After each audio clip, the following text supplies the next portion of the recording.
ছেলেরা, ও নবীর উম্মত উম্মতিরা, তোমার আমার নবী পাক জানিয়ে দিলেন, আয় আমার সাহাবারা, আমি রাসূলুল্লাহ দুই নাম্বার জিনিস বলে দিলাম, ও আহলে বাইতিহি, আমার আহলে বাইত, আমার পরিবার, আমার খানদান, তাদেরকে তোমরা শক্ত করে ধরে নেও।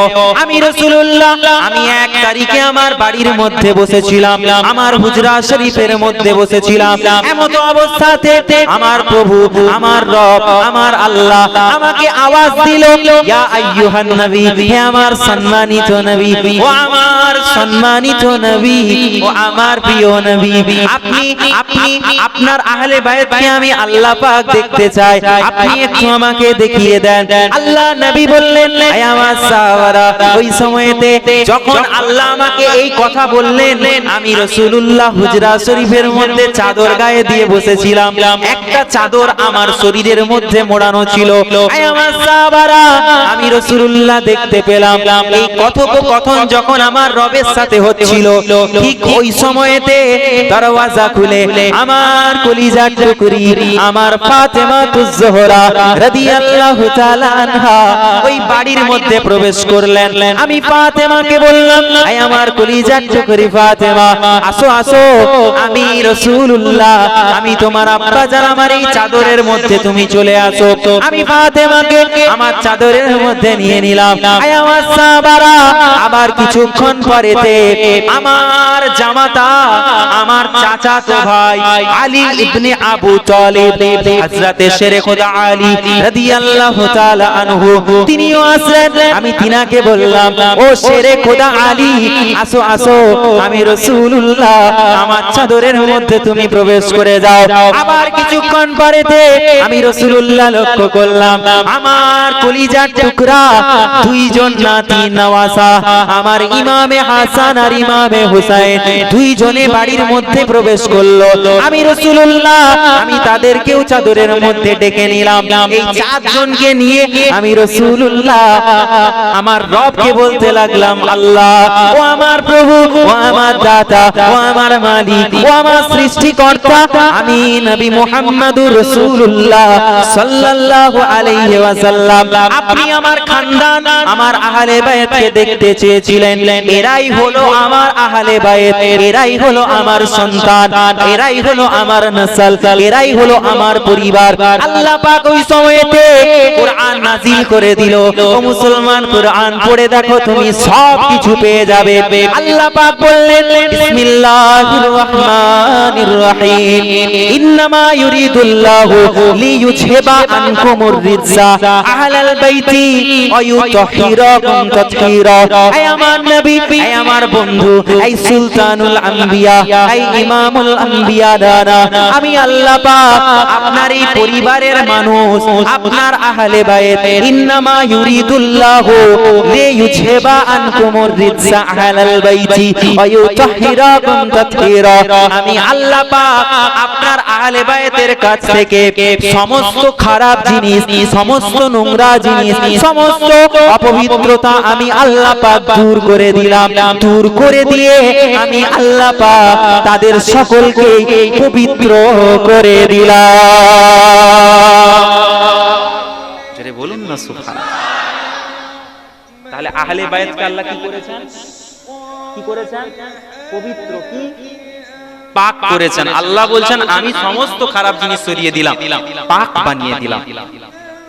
মুসলমানের ছেলেরা, ও নবীর উম্মত উম্মতিরা, দয়ার নবী বলতে লাগলেন, আয় আমার সাহাবারা, দেখো দেখো, আমি রাসূলুল্লাহ, আমাকে যদি অনুসরণ করতে চাও, আল্লাহ তো বলেছেন, বিসমিল্লাহির রহমানির রহিম, কুল ইন কুনতুম তুহিব্বুনাল্লাহ ফাত্তাবিউনি হাবিবিকুমুল্লাহ, আমার রাসূলকে তোমরা আতাত করে নাও, রাসূলকে তোমরা ভালোবেসে নাও, আমার হাবিবুল্লাহকে তোমরা শক্ত করে ধরে দাও। যদি আমার হাবিবুল্লাহকে তোমরা মুহাব্বত করতে পারো, মুহাব্বত করতে পারো, আমি আল্লাহ পাক আমার বন্ধুকে ভালোবাসার জন্য আমি আল্লাহ পাক আমাকে ভালোবাসা হয়ে যায়।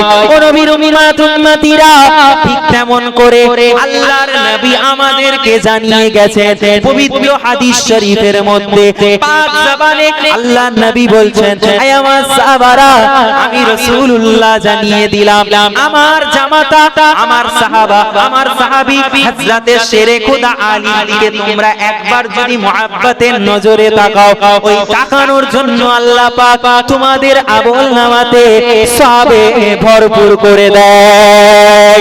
ও নবীর উম্মতিরা আল্লাহ নবী আরো জানিয়ে দিলেন আহলে বায়াত কেন পাক হে আমার সাহাবারা আমার শেরে খোদা আলীর আল্লাহ পাক কত মর্যাদা দিয়েছে কত সম্মান দিয়েছে কত ইজ্জত দিয়েছে কত মাকামকে আল্লাহ পাক আলা করে দিয়েছে আমি রাসূলুল্লাহ জানিয়ে দিলাম আনা মদিনাতুল ইলম ওয়া আলিউন বাবুহা আনা মদিনাতুল ইলম আমি রাসূলুল্লাহ হলাম মদিনার একটা ইলমের শহর ওয়া আলিউন বাবুহা আর আমার শেরে খোদা আলী হলো সেই ইলমের শহরের একটা দরওয়াজা তোমরা যদি আমি রাসূলুল্লাহ আমার কাছে পৌঁছাতে চাও আমার কাছে পৌঁছাতে চাও তাহলে তোমরা শেরে খোদা আলীকে ধরো তোমরা শেরে খোদা আলীর কাছে পৌঁছে যাওয়া মানে আমি রাসূলুল্লাহ তোমরা আমাকে পেয়ে যাবে।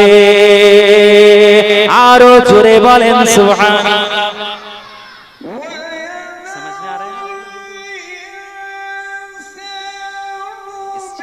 তাহলে মারতাবা কত বুঝতে পারছেন বুঝতে পারছেন আল্লাহ রাসূল নামাজ পড়ছেন বলছে এই সাহাবারা তোমরা জানো আহলে বাইতের সম্মান রাসূল নামাজ পড়ছেন পিঠ রাসূলে পাকের পিঠ মুবাররকে ইমামে হাসান ইমামে হুসাইন রাদিয়াল্লাহু তাআলা আনহু দুইজনে এসে খেলা করতে করতে চেপে গেছে নামাজানকে ঘোড়া বানিয়ে ঘুরতেন সব সময় নামাজ পড়ছেন সালাতে আছেন এসে চেপে আল্লাহ রাসূল সিজদায় গিয়ে সিজদাটাকে রবকে সিজদা করছেন সিজদাকে স্টপ করে দিয়েছেন স্থগিত করে দিয়েছেন কেন আল্লাহর রাসূল বলছেন আমার নামাজও যদি পড়ে যায় তাদেরকে আঘাত লাগবে এটা বেয়াদবি জোরে বলুন সুবহানাল্লাহ এটা বেয়াদবি আহলে বায়াতের সঙ্গে তোমরা আহলে বায়াতের মাকাম ইজ্জত সম্মান এগুলো আমরা বুঝি না আমরা কান থেকে শুনি অপর কান থেকে বের করে দিই আমরা যদি ওয়াজ বুঝতাম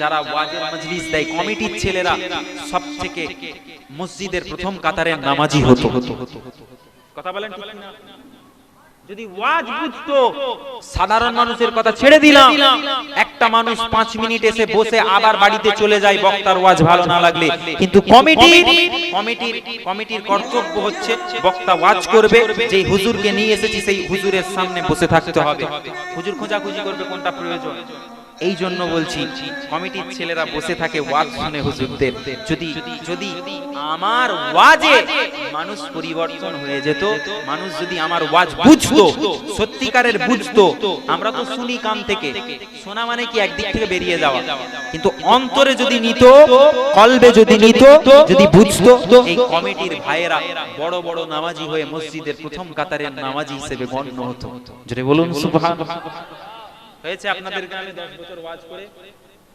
হয়েছে কথা বলেন হয়নি কারণ পরিবর্তন এমন একটা জিনিস পরিবর্তন হঠাৎ করে আসে পরিবর্তন আস্তে আস্তে না হঠাৎ করে চলে আসবে একটা বান্দা আপনি দেখছেন বান্দা জুম্মার নামাজও পড়ে না জুম্মার দিনে নামাজও পড়ে না দেখবেন হঠাৎ করে 2 বছর 3 বছর বাচ্চার বয়স হয়ে গিয়েছে 18 বছর এসে আল্লাহর বান্দা মসজিদে উপস্থিত সবাই অবাক কি ব্যাপার কারণ আল্লাহ চেয়েছেন ও হেদায়েত হোক ও দোয়া চেয়েছে আল্লাহর কাছে আল্লাহ আমি আর পাপ করব না বিশ্বাস করেন বিশ্বাস আল্লাহর কসম করে বলি আল্লাহর রাসূল বলছেন যেই বান্দাটা অন্তরে পোষণ এই রকম আকীদা পোষণ করে যে আল্লাহ আমি তো অনেক গুনাহ করেছি পাহাড় সমতুল্য গুনাহ উহুদ পাহাড় সমতুল্য আমার গুনার পরিমাণ মেপে আল্লাহ আমি শেষ করতে পারবো না সমুদ্রের ফেনা যেরকম গুনে শেষ করা যাবে না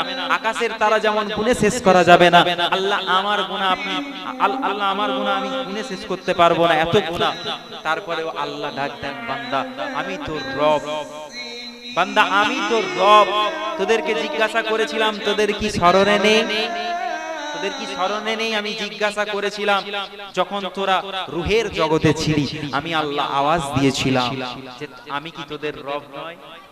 আলাস্তু বিরাব্বিকুম, তোরা বলেছিলি ক্বালু বালা, আল্লাহ আপনি তো হলেন আমাদের রব। একবার জোরে বলুন সুবহানাল্লাহ। আপনারা বুঝেন না, যদি ওয়াজ বুঝতেন এই মজলিস আর খালি থাকতো না। আমি বড় পীর সাহেব, আমি বড় মুফতি সাহেব, আমি বড় হাফেজ সাহেব, আমি বড় পীরজাদা, আমি বড় আলেম হয়ে গিয়েছি, আল্লাহ এসব দেখে না, বান্দার অন্তর দেখে। আমি মুকাররিম মেদিনীপুর থেকে 150 কিলোমিটার আপনাদের কাছে এসেছি। আমি যদি মনে করি আমি দূর থেকে যাচ্ছি, সুন্দর 3-4টে নাম শুনিয়ে দেব, পরের বছর আবার দাওয়াত পাবো, এই আকীদা নিয়ে যদি আমি ওয়াজ করতে আসি, আল্লাহর কসম করে বলি আমার ঈমানটা এই মুহূর্তে বরবাদ করে দিবে। আমাকে আমার বিশ্বাস এটা হবে, আমি মেহনত করে এসেছি, আল্লাহ রাসূলের দুটো কথা শোনাবো, আমার দ্বারাতে যেন দুটো মানুষের উপকার হয়। আমার উপকারের আগে বান্দার উপকারের কথা আমাকে চিন্তা করতে হবে, তবেই আমি হাক্কানি আলেমদের কাতারে পড়ব। বলবেন না সুবহানাল্লাহ? আমাকে চিন্তা করতে হবে। আর আমি যদি আমি এসেছি 150 কিলোমিটার দূর থেকে, আমাকে 30,000 টাকা দিতে হবে। 30,000 টাকা এখন আমাকে আপনাদের নিউ টাউন বিশ্ব বাংলা গেট ওইখান থেকে আমাদের মোহাম্মদ রিয়াজ বলে একটা ভাই আছে, খুব মহব্বত করে, 5 তারিখে জলসা আছে, আসবো ইনশাআল্লাহ। ফোন করেছে, ভাইজান আপনার অনেকটা দূরে বাড়ি, আমরা আপনার দরবার শরীফে যেতে পারলাম না, এর কারণে যদি আপনি না আসেন এই ভয়ে আপনাকে বলছি, অনুরোধ করছি আপনার ফোনের নাম্বারটা দিন, আপনার কাছে 5,000 টাকা পাঠিয়ে দিব। আমি বলছি ভাই আপনি টাকা পাঠালেন, আগামীকাল যদি আমার ইন্তেকাল হয়ে যায়, মওত হয়ে যায়, আপনি আমি ছাড়া কথাটা কেউ জানে না, আল্লাহ জানে, আপনি জানেন, আমি জানি আপনি পাঠিয়েছেন। আমার যদি কাল মওত হয়ে যায়, আপনি যদি আমাকে বলেন যে হ্যাঁ মাফ করে দিয়েছি, যাক মুকুব করে দিলাম, আপনার মুখ বলছে মাফ করে দিয়েছেন, কিন্তু আবার দুদিন পরে আপনার জলসা হবে, সেই জলসায় আপনি বলবেন জানিস ভাইজানকে 5,000 টাকা দিয়েছিলাম, যাক ছেড়ে দে বাদ। ওই যে বারবার জিকির করবেন, এর কারণেও আমার কবরে বারবার কিন্তু বজ্রপাত হবে।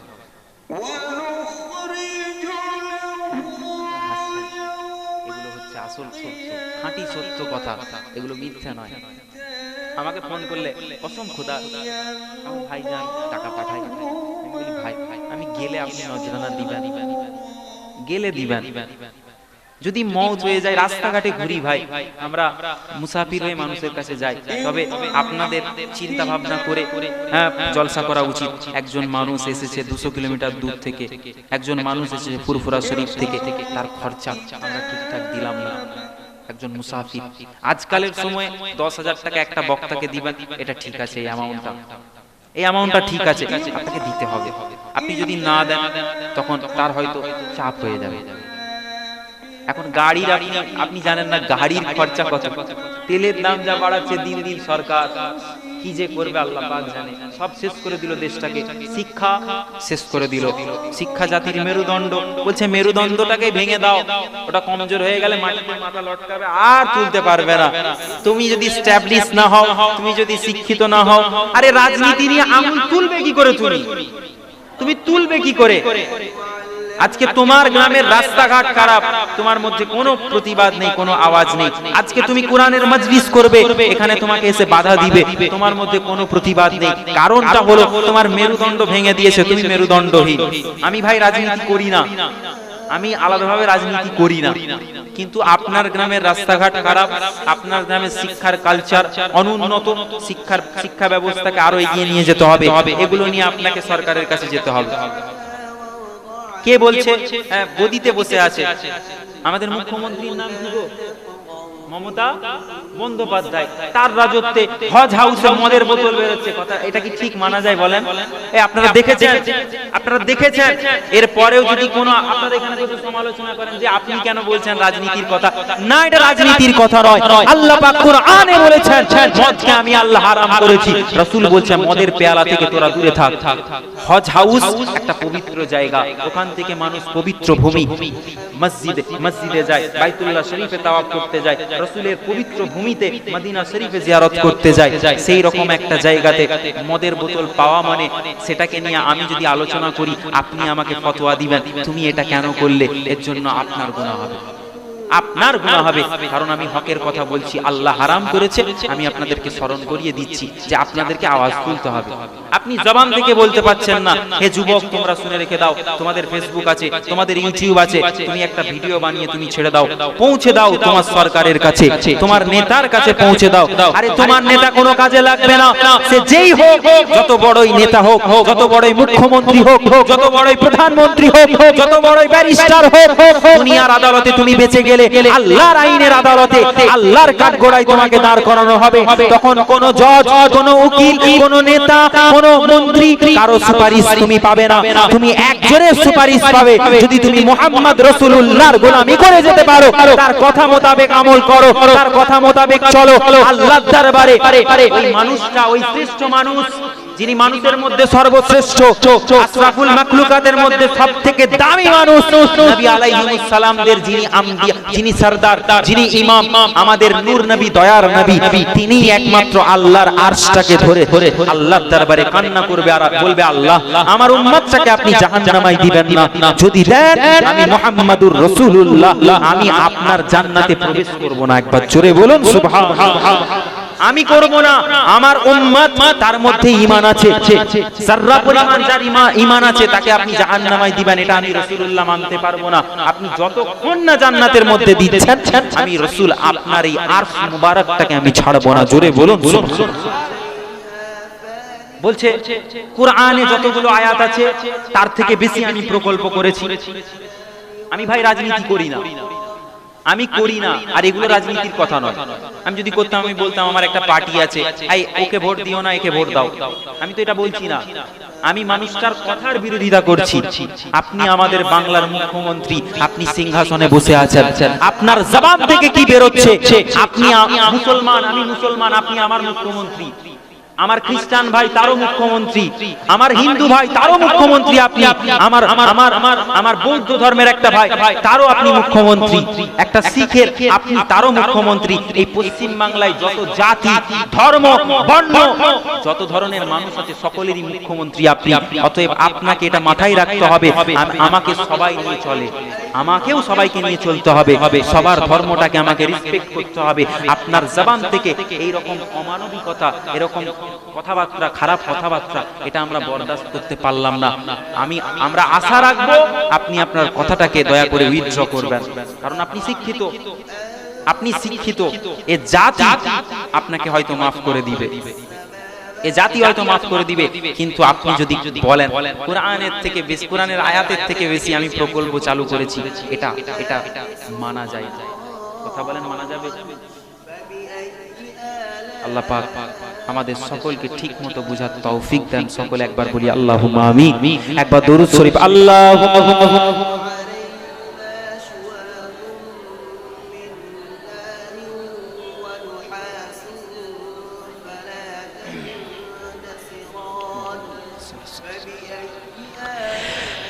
আমি লিখব চিঠি দেব তোমায়, পাখি পৌঁছে দিও রওজায়। জোরে বলুন সুবহানাল্লাহ, জোরে বলেন না সুবহানাল্লাহ। রাসূলের সামনে নাচ পড়া কিন্তু ইবাদত, জানেন? ইবাদত, ইবাদতের কাজ হলো সব আপনার নাচ পড়া, নামাজ পড়া কি বলেন? ইবাদত নয়? নামাজ পড়া কি? রোজা রাখা, দান খায়রাত করা, হজ করা, যাকাত দেওয়া, এতিমকে দেখভাল করা, মা বাপের খিদমত করা, ঠিক সেই রকম নাত শরীফ পড়াও ইবাদত। নাত পড়বেন, আল্লাহ ইবাদতের সব আল্লাহ আমলনামায় দিবে। জোরে বলুন সুবহানাল্লাহ। আমি নাত করছি, আপনাদের মনে হচ্ছে পছন্দ হচ্ছে না? ভালো লাগছে না? লাগছে? তাহলে একবার চিৎকার দিয়ে বলেন না সুবহানাল্লাহ। আমি লিখব চিঠি দেব তোমায়, পাখি পৌঁছে দিও মদিনায়। আমি লিখব চিঠি দেব তোমায়, পাখি পৌঁছে দিও রোজায়। আমি থাকব বসে আশায়, চিঠির উত্তর আসবে আমার গায়। আমি থাকব বসে আশায়, চিঠির উত্তর আসবে আমার গায়। আমি লিখব চিঠি দেব তোমায়, পাখি পৌঁছে দিও রোজায়। সকলে পড়েন, আমি লিখব চিঠি দেব তোমায়, পাখি পৌঁছে দিও রোজায়। জোরে জোরে পড়েন, আমি লিখব চিঠি দেব তোমায়, পাখি পৌঁছে। আমি থাকব বসে আশায়, চিঠির উত্তর আসবে আমার গায়। আমি থাকব বসে আশায়, চিঠির উত্তর আসবে আমার গায়। আমি লিখব চিঠি দেব তোমায়, পাখি পৌঁছে দিও রোজায়। আমি লিখব চিঠি দেব তোমায়, পাখি পৌঁছে দিও রোজায়। কবে আসবে মদিনার পেগাম, গায়ে বাঁধবো হাজিদের এহরাম। জোরে বলেন না সুবহানাল্লাহ। ইচ্ছে নেই আপনাদের এহরাম বাঁধার? আমি এহরাম বেঁধে মদিনা শরীফে যাব, ইচ্ছা আছে তো? আল্লাহ পাক যেন আপনাকে আমাকে আমাদের সকলকে একদিন পবিত্র ভূমি পবিত্র বাইতুল্লাহ শরীফ তাওয়াফ এবং আল্লাহর রাসূলের হুজরা মুবারক রওজা মুবারক জিয়ারত করার নসিব দান করেন। সকলে বলি আল্লাহুম্মা আমিন। কবে আসবে মদিনার পেগাম, গায়ে বাঁধবো হাজিদের এহরাম। আমি ঘুরবো মদিনার চারিপাশ, আমি ঘুরবো মদিনার চারিপাশ। দু চোখে দেখবো সবজে গম্বুজ। বলেন সুবহানাল্লাহ, চিৎকার দিয়ে বলেন না সুবহানাল্লাহ। আমি ঘুরবো মদিনার চারিপাশ, দু চোখে দেখবো সবুজ গুম্বজ। আমি লিখবো চিঠি দেব তোমায়, আমি লিখবো চিঠি দেব তোমায়, পাখি পৌঁছে দিও মদিনায়। আমি লিখবো চিঠি দেব তোমায়, পাখি পৌঁছে দিও রোজায়। তৃষ্ণায় কাতর আমার এ অন্তর, তৃষ্ণা মেটাবে আবে জমজম। তৃষ্ণায় কাতর আমার এই মন, তৃষ্ণা মেটাবে আবে জমজম। সে পানি মাখবো আমি সারা গায়, সে পানি মাখবো আমি সারা গায়। পাখি পৌঁছে দিও রোজায়, সে পানি মাখবো আমি সারা গায়। পাখি পৌঁছে দিও মদিনায়। আমি লিখবো চিঠি দেব তোমায়, পাখি পৌঁছে দিও মদিনায়। চিঠির উত্তর যদি গোনা পায়, এ জীবন মরণ সবই যে বৃথায়। চিঠির উত্তর যদি গোনা পায়, এ জীবন মরণ সবই গো বৃথায়। যে প্রেমের চাদর অয়েস কুরুনির গায়, যে প্রেমের চাদর অয়েস কুরুনির গায়, সে প্রেম নসিব করো গো আমায়, আমি লিখব চিঠি দেব তোমায়, আমি লিখব চিঠি দেব তোমায়, পাখি পৌঁছে দিও রওজায়। আল্লাহুম্মা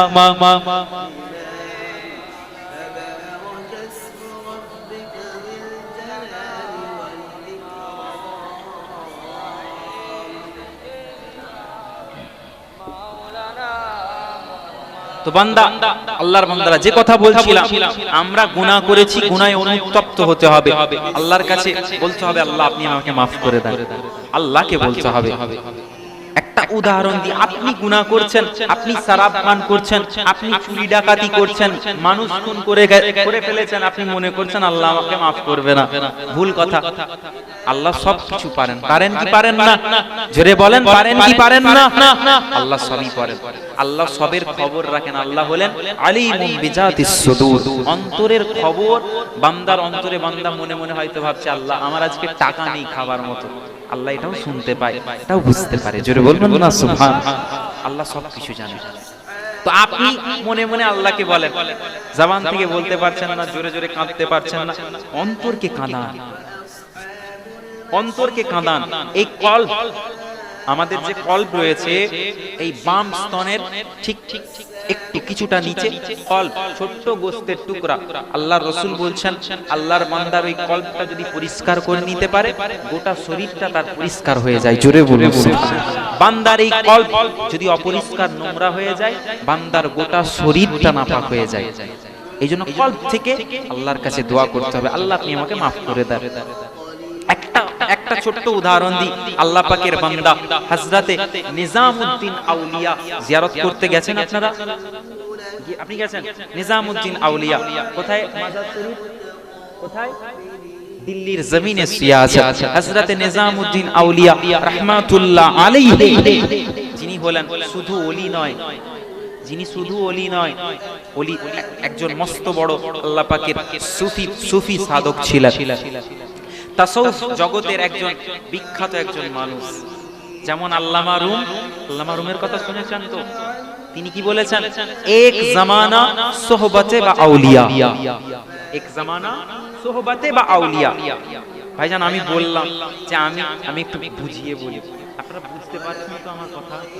এক জামানা সোহবতে বা আউলিয়া, মাঝখানে বলা হচ্ছে, টপিক থেকে সরে যাচ্ছে, বলে দিই। তিনি বলছেন তুমি, উদাহরণ আপনি আমি মুরিদ, পীরের মুরিদ, আমরা কোন পীরে, ধরেন ইনি পীর সাহেব, আমরা সবাই না মুরিদ, ঠিক আছে? আমি আপনি সবাই না মুরিদ। আল্লামা রুম বলছেন তুমি তোমার পীরের সোহবতে কিছুক্ষণ বসো, কিছুটা সময় কাটাও, ওলির দরবারে গিয়ে তুমি থাকো, তাকে চিনো, তার কাছে বসো, তার কথা শোনো। তুমি ওই ওলির দরবারে গিয়ে কিছুক্ষণ খেদমত করবে, ওলির সোহবতে বসবে, আর 100 বছর, কত বছর? 100 বছর নফল ইবাদত করবে। আমি মাওলানা রুম বললাম তোমার 100 বছর ইবাদতের থেকেও তোমার ওই পীর বুজুর্গানের দিন বলি আল্লাহর দরবারে বসাটা, এটা অনেক উত্তম। একবার জোরে বলুন সুবহানাল্লাহ। তো আপনাকে আমাকে চিনতে হবে বলি কারা। আজকে কিছু মানুষ প্রশ্ন তুলে, এই পীর সাহেব মানে ব্যবসা, ইসলামকে নিয়ে ব্যবসা করে না। আপনি গিয়ে আপনার পীরের, আপনার বাপের পীরের মাজার, আপনার আব্বাজান যাকে পীর বায়াত হয়েছিলেন যার হাতে, তার মাজারের কাছে চলে যান। পীরের মাজারের কাছে বসে বসে আপনি চোখটা বন্ধ করে অন্তর থেকে সালাম দিন। আল্লাহর বান্দারা, আল্লাহর রাসূলের হাদিস মুবারক, আপনি যখন সালাম দিয়ে থাকেন, ওই আল্লাহওয়ালা, ওই সুফি সাধক, ওই পীর, আপনার আব্বাজানের পীর আল্লাহওয়ালা মানুষটা কবরের ভেতর থেকে আপনাকে জবাব দিয়ে থাকে। জোরে বলুন সুবহানাল্লাহ। আপনার অন্তর পরিষ্কার থাকলে তো আপনি শুনতে পাবেন। বলছে দাদা হুজুর বলছে মরে গেছে সব, ওলিরা মরেও মরে না, তিনাদেরকে আল্লাহ জিন্দা রাখেন। শুধু জিন্দা নয়, আল্লাহর শরিয়াত নিয়ে লড়াই করতে করতে আল্লাহর জন্য যারা শহীদ হয়ে যায়, আল্লাহ পাক তাদের সম্পর্কে বলেছেন আমি আল্লাহ পাক ওই শহীদগুলোকে তোমরা মৃত বলো না, আমি তাদেরকে জীবিত রাখি। শুধু জীবিত নয়, আমি আল্লাহ পাক কবরের মধ্যেও তাদেরকে রিজিক প্রদান করি। জোরে বলুন সুবহানাল্লাহ। ওলি আল্লাহরা জীবিত, নবী আলাইহিস সালাতু ওয়াস সালামরা জীবিত, মুমিন বান্দাগণ কবরের মধ্যে জীবিত। এটা আপনাকে আমাকে বিশ্বাস করতে হবে, না বিশ্বাস করলে ঈমান চলে যাবে, না বিশ্বাস করলে ঈমান চলে যাবে। আরে আপনি যখন একটা সাধারণ মানুষের কবরে যান, ওই মানুষটাও আপনার সালামের জবাব দিয়ে থাকে। এটা হাদিস, এটা হাদিস। আপনার চোখ নেই দেখার মতো, আপনার কান নেই শোনার মতো। আল্লাহ রাসূল বলছে, যদি মানুষকে সেই অন্তর, সেই কানটা সব মানুষের যদি খোলা থাকতো, ওই কবরবাসী যারা বদকার গুনাহগার কবরবাসী, যারা কবরের মধ্যে চলে গেছে বারজাখি জগতে, তাদের কি কষ্টটা হচ্ছে, তাদের আওয়াজটা যদি শুনতো, তারা গুনাহ করাই ছেড়ে দিলে, গুনাহ করা ভুলে যেত, যদি কবরবাসীদের আযাবটাকে আল্লাহ কিছুক্ষণ মানুষকে দেখাতো। আজ কবরবাসী চলে গেছে, আমরা Thank you for watching this video. Like, comment, share and subscribe.